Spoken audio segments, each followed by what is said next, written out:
من نیز در نوبت خود شخصا از نام خودم و از نام گروه هنری با عروس و داماد و اینچنین به بچه‌های نازنین پیش از همه سلامتی آرزو میکنم و بگذار همیشه همدیگر را دوست دارن و همیشه حرمت پدر و مادر را داشته باشین.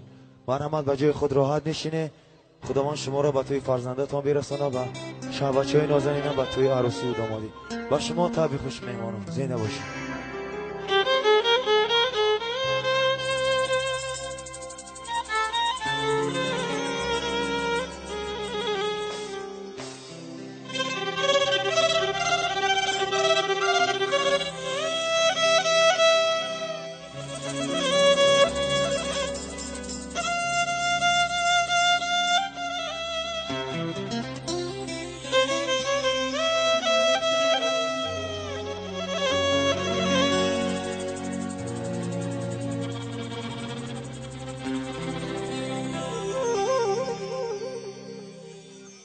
تو رو نمیدونم اما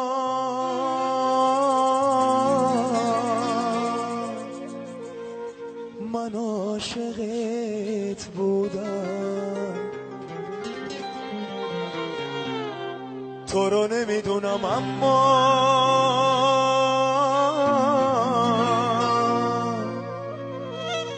من بی تو نابودم.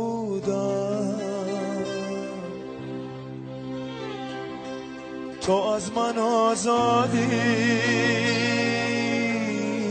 من بی تو دلگیرم. تو رو نمیدونم اما من بی تو میمیرم. دوباره میخوامه دوباره عاشقتم از سر تقصیرم. تو رو خدا